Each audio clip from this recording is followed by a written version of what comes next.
자, 여러분 반갑습니다. 우선 자 이번 시간에는 이제 드디어 뭐 소위 말하는 동화사의 제일 최악의 단어.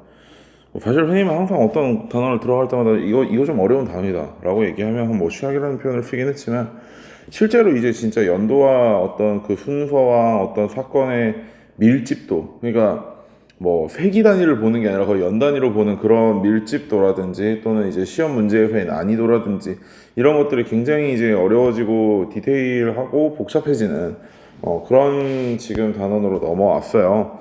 자, 이게 이제 실제 뭐 어떻게 뭘 우리가 뭘 저기 하기도 그런 정도로, 잠깐만, 어떻게 활용하는 거냐? 아, 이렇게 활용하는 거구나. 미안해. 자, 그런 정도로 이제 어려운 부분입니다. 앞으로 요 표 안에서 세 국가를 한번 살펴볼 거예요. 우리나라, 일본, 중국 이런 중심으로 세 국가를 살펴볼 거고, 이러한 각국사 파트를 건너서 각각의 주제사도 또 한번 살펴볼 겁니다. 각국사 파트에서는 거의 세계사 영역도 포함, 즉 선생님 같은 경우는 이제 3학년 커리큘럼에서 세계사를 가르치긴 하지만 세계사에서 동아시아와 겹치는 어떤 동아시아사 부분은 전부 다 뺐기 때문에 그 부분까지도 이렇게 포함할 수 있을 정도로 디테일하게 보고 있고, 사실 그 디테일하게 보고 있는 부분 역시 동아시아 문제를 푸는데 뭐 도움은 되기 때문에 조금 더 자세한 부분들이 있다 하더라도 함께 힘하고 잘 풀어보도록 합시다. 자, 위에 보면 일단 알겠지만 요 1번, 2번은 이렇게 3번 이렇게 나아가는 거는 실제 1840년에 일어났다는 것뿐만이 아니라 그냥 순서대로 선생님이 오른쪽에 빈칸에 정리를 해둔 거고요. 여기 보면 이제 여러분들도 이런 것들을 직접 표시해 볼 수 있게, 뭐 예를 들어서 아편 전쟁은 40년부터 42년까지, 뭐 50년 21년부터 64년까지 일어났던 태평천국운동, 뭐 이런 식으로 구분을 할 수 있게 해놨습니다. 사실 근현대사에서 선생님이 많이 쓰고 있는 방법들입니다. 보면 어떤 식으로 이루어지는지 느낌이 올 테니까요. 우선 설명 가시죠. 자, 우리가 그 교역망의 발달과 은의 유통에서 마지막으로 이제 배웠던 것 중에 하나가 영국과 중국과 인도 사이의 어떤 삼각무역이었습니다. 영국의 삼각무역인데요. 이게 배경이 영국의 삼각무역이라고 써놓긴 했지만 그 이전에 왜 그럼 영국이 삼각무역을 했는가에 대한 배경은 아무래도 역시 대중국의 무역 과정에서의 적자가 너무나 많았다는 거죠. 실제 중국은 영국이 그 당시에 전 세계적으로 팔아먹고 있었던 면직물을 그저 그냥 간해수공업 형태, 어마어마한 인구수를 활용한 간해수공업 형태의 면직물로서 충분히 커버를 할 수 있었고, 그 외에 기타 다양한 영국의 물건들이 이미 중국에는 별로 필요가 없는 경우가 많았습니다. 반대로 중국에서 생산하고 있는 도자기, 차, 비단 이런 것들은 영국에 굉장히 수요가 많고 특히 차의 수요는 어마무시했죠. 그런 과정에서 도저히 영국은 중국에 팔아먹을 게 없어지니까 이제 영국에다가 아편을 팔아먹는 희한 뻑적지근한 활동을 하게 돼요. 사실 그 때문에 이제 중국이라는 나라가 아편에 중독이 되면서 절단이 나고 나니까 지금 현재도 우리나라에서 마약 발다가 뭐 걸리면은 뭐 좆되는 건 마찬가지지만요, 중국은 좆되는 게 아니라 그냥 모가지가 날아갑니다. 중국은 마약 범죄에 있어서는 절대 용납을 하잖아요. 왜냐면 이미 아편 때문에 국가가 한번 날아간 적이 있었기 때문에. 어쨌든 영국의 삼각무역을 통해서 중국의 은은 굉장히 유출되게 되고, 특히 아편이라는 게 뭐 아무리 그래도 마약인데, 마약이라는 게 뭐 가격이 뭐 푼돈은 아니기 때문에 아무래도 중국을 이끌어 나가는 고위층을 중심으로 아편 중독이 심각해지게 됩니다. 따라서 임칙서라고 부르는 뭐 대쪽 같은 인간 한 명을 광저우로 파견해서, 광저우는 그 당시 이제 중국의 유일하게 그 국외와의 어떤 무역이 가능했던 공행무역 기억나죠? 광동무역 체제 이런 거 기억나죠? 그게 가능했던 곳이기 때문에 임칙서를 광저우에 파견해서 중국 상인이건 외국 상인들이건 가리지 않고 아편들을 싹 수거해서 아편을 소각하는데, 이 아편을 마약을 태운 건데 영국은 자기네 나라 재산을 태웠다고 지랄 연병을 떨면서 결국은 아편 전쟁이 일어나게 됩니다. 아편 전쟁이 어떻게 이루어졌는지는 나무위키를 찾아보시고, 우리는 아편 전쟁의 결과를 보면 되겠지. 자, 아편 전쟁의 결과로 난징에서 조약이 체결되었다라고 해서 난징 조약이 체결되게 되는데요. 실제 앞으로 이제 조약을 공부함에 있어서 이런 생각을 해보면 됩니다. 도대체 이 전쟁을 왜 일으켰지? 얘들 왜 이 전쟁을 일으켰고 이 전쟁으로 인해서 얻으려는 게 뭐지? 라는 걸 생각해보면 이 조약에서 어떤 이야기들이 나오겠구나 라는 것이 느껴질 거예요. 자, 그러고 나서 두 번째로 전쟁에 지고 나면 대부분의 경우 땅과 돈을 뺏깁니다. 전쟁 배상금도 물어주고 배상금이 전쟁을 지금까지 치른 나라에서 전쟁 배상금이 없을 경우에 전쟁 배상금을 주지 못할 경우에는 땅을 주는 그런 형태의 조약들이 앞으로 계속해서 등장할 겁니다. 자, 우선 난징 조약. 자, 공행을 폐지 당연하겠죠. 왜냐면 지금까지 광저우 한 항구에서만 아무래도 그리고 허가받은 상인들에게서만 물건을 사야 되다 보니까 이들이 물건을 싸게 가져갈 수가 없었기 때문에 공행을 폐지하고 다른 여러 항구에서 이제 중국 내 상인들끼리 경쟁을 붙이는 수준으로 자유무역 좀 하게 해달라. 좀 이렇게 완전한 자유무역까지는 아니어도 그런 식으로 개항장을 늘려달라라는 요구는 분명히 있을 겁니다. 그래서 공행 폐지와 5개 항구 개항을 그렇게 보시면 되고 돈을 줄 돈이 없으니까 홍콩을 할양하게 되죠. 그리고 이 홍콩은 뭐 97년에 완화됐죠. 최근까지 있다가. 자, 그 다음에 관세자 주권이 사라지는데, 자, 이게 무슨 말이냐면 원래 관세라는 건 국경지역을 넘으면서 내야 되는 세금이잖아. 그치? 물건을 가지고 국경지역을 넘어갈 때 내는 세금인 건데 우리나라의 관세는 누가 정해야 돼? 이게 예를 들어서 미국 자동차를 우리나라에 팔아먹으려고 하는데 그 팔아먹으려는 자동차에 매기는 세금은 미국이 정하는 거야? 우리나라가 정하는 거야? 기본적으로는 당연히 우리나라가 정하는 겁니다. 우리나라가 정할 수 있으면 그럼 관세 저주권이 있는 거야. 그런데 여기서 관세 저주권이 없대. 즉 누구와 같이 협상을 해야 된다는 거야. 그렇지, 영국과 같이 협상을 해야 된다는 거. 그래서 관세 저주권이 없다는 그 소리를 다른 말로 협정관세라고 이야기하기도 합니다.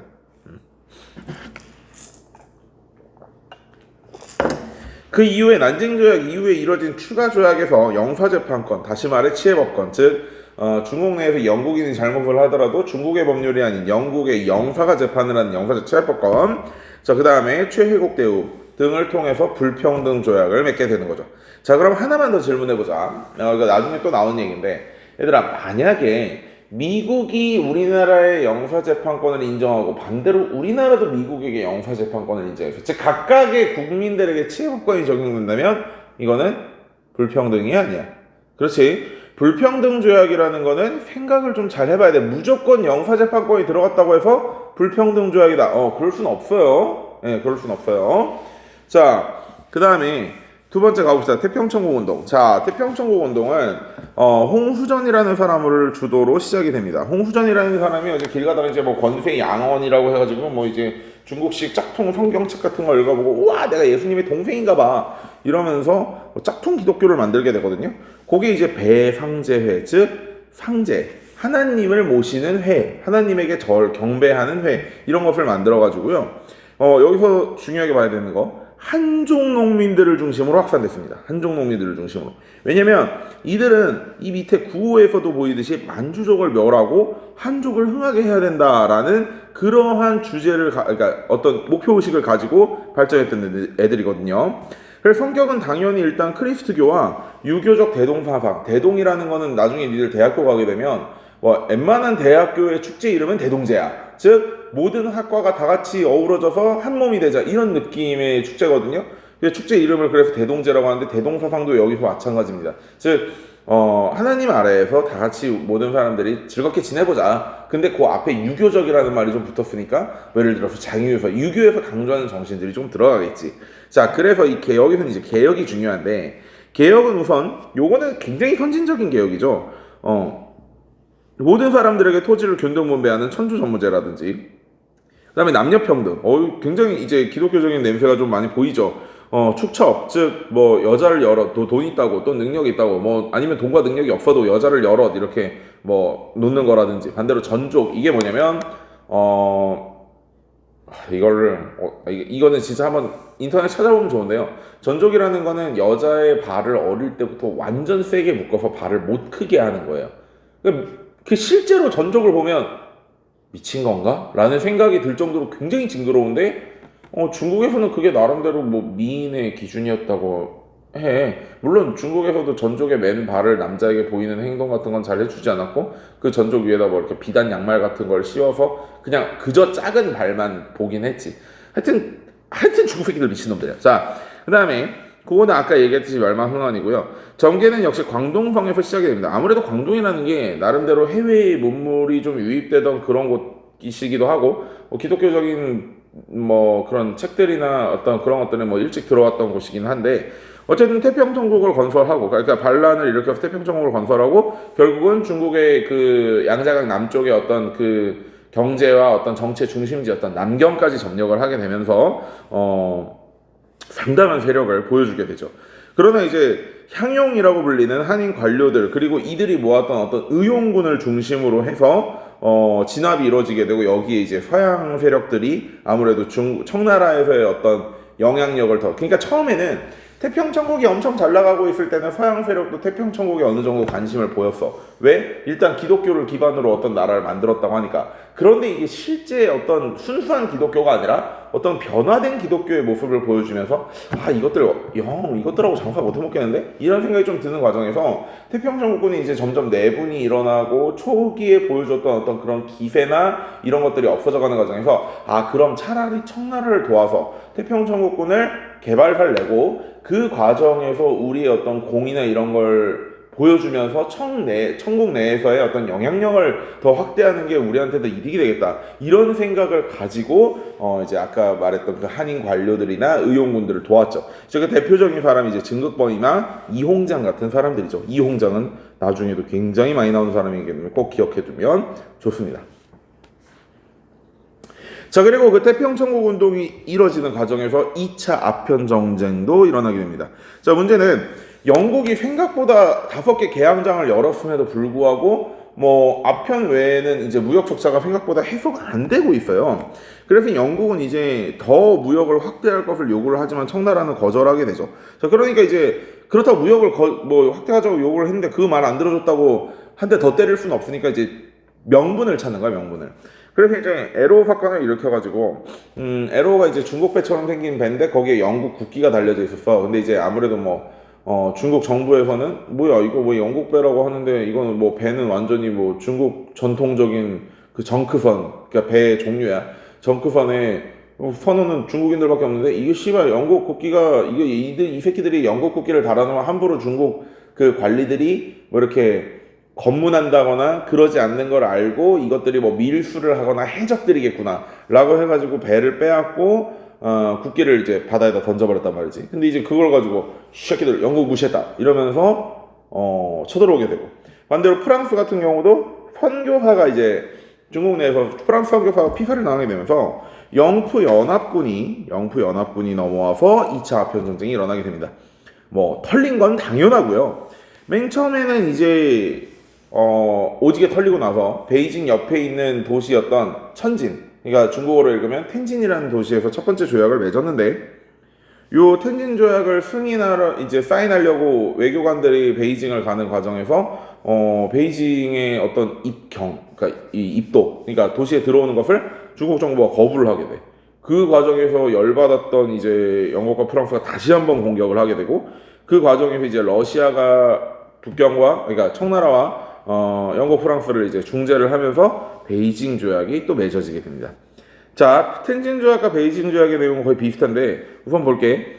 우선 당연히 영국의 목적이었던 추가 개항이 있을 거고 프랑스의 목적이었던 크리스트교 선교의 자유가 있을 거야. 그리고 외국 공사관이 베이징을 들어가려다가 못 갔었던 게 이제 그 베이징 조약으로 그러니까 다시 한번 전쟁이 일어나게 된 그 원인 중에 하나 있었기 때문에 외국의 공사들이 베이징에 이제 뭐 대사관 또는 영사관을 설립해서 있을 수 있게 된다라는 그런 것들이 있겠죠.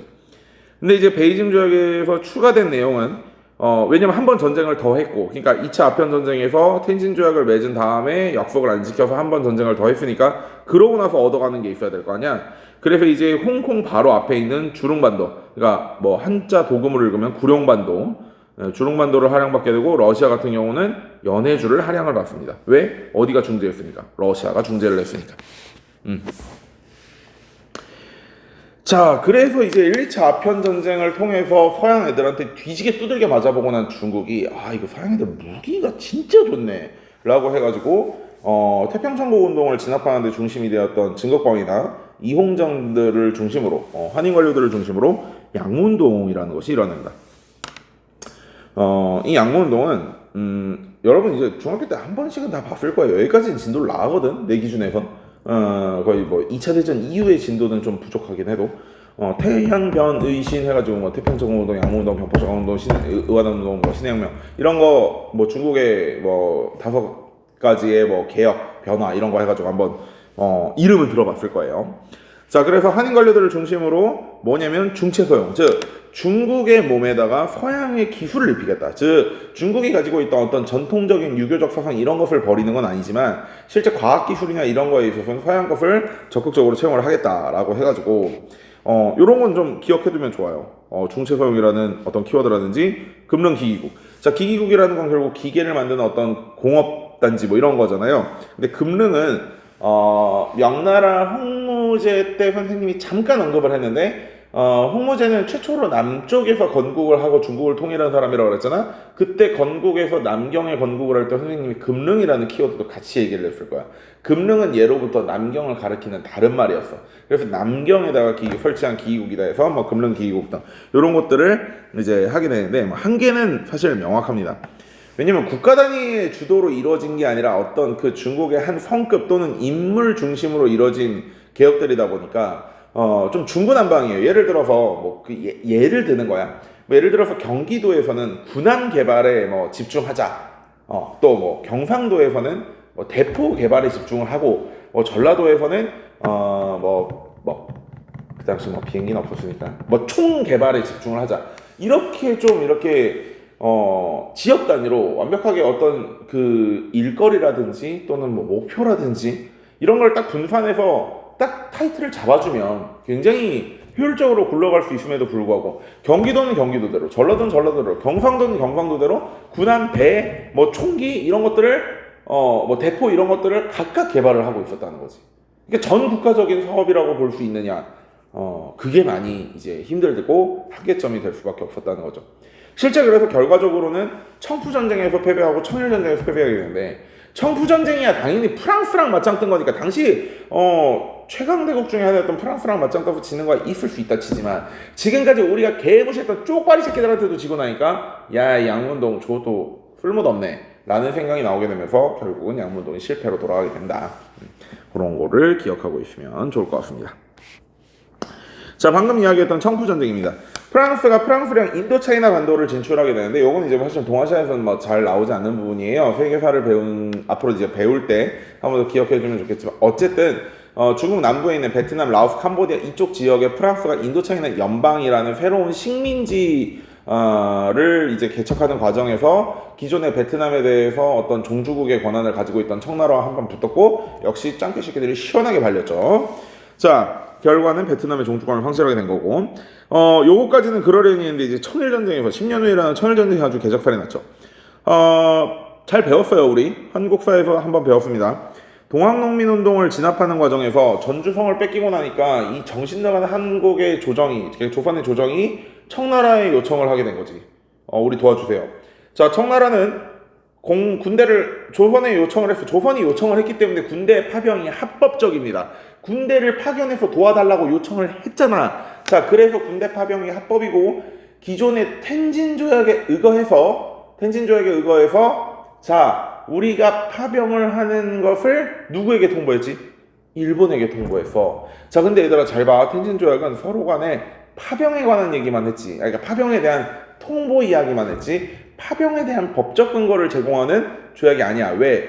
조선에서의 파병이잖아. 조선의 파병의 법적 근거는 일본 기준에선 어디에 있었냐면 제물포 조약에 있어. 제물포 조약에 이모군란 때 맺었던 제물포 조약에서 영사나 공사의 경비를 위해 약간의 군대 주둔을 허용한다. 이 조항을 믿고 약간 군대를 주둔시킨 거지. 10만 명, 뭐 이런 느낌으로. 자, 그래서 뭐 공동파병 조약에 의해서 이제 청일전쟁이 일어나게 되고 일본은 예로부터 지금까지 선전포고를 하고 때리는 정의로운 국가가 아닙니다. 그저 기습이죠. 자, 일본의 선제 공격, 홍도 앞바다의 선제 공격을 하게 되고 또 평양 전투에서 승리를 하게 되면서 승기를 잡게 됩니다. 결과는 일본이 이기게 되면서 시모노세키 조약을 맺게 되고요.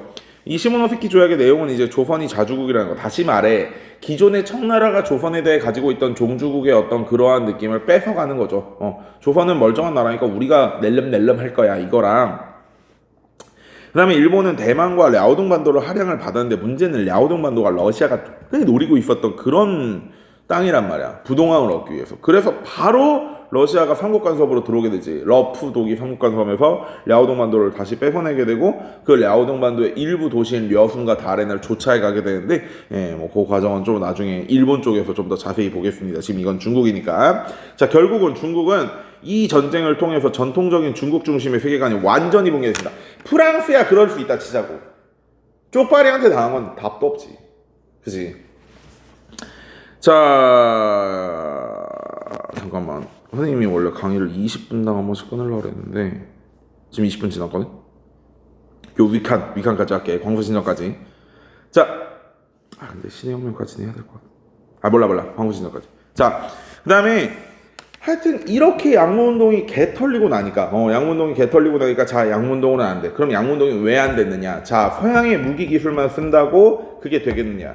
정치, 제도, 우리가 가지고 있는 생각, 문화, 사회 이런 것도 전부 다 서양식으로 바꿔야 된다라고 이야기를 하면서 등장했던 게 변법자강운동.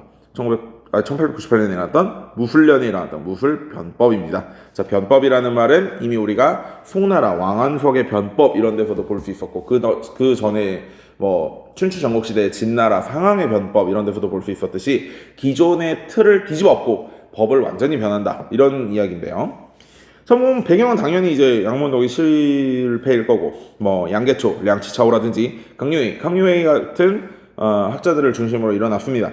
요들이 이제 공양학파의 사람들이거든요. 우리 유교할 때 잠깐 배웠죠. 공양학. 자, 근데 이들의 내용은 아무래도 당시 이 청나라 어마어마한 크게 청나라를 때려잡았던 일본에 대한 그럼 일본은 도대체 개혁을 어떻게 했느냐라고 했기 때문에 일본의 메이지 유신이 당연히 모델이 되게 되고 입헌군주의를 추진했고 이에 대해서 광서제도 많이 지원을 해주었습니다. 그러나 아무래도 광서제를 안이 꼽게 보고 있었던 서태후 나중에 이제 서태후에 대한 부분은 광서신정 때 의화단운동 때 좀 지금 얘기를 좀 하고 갈까?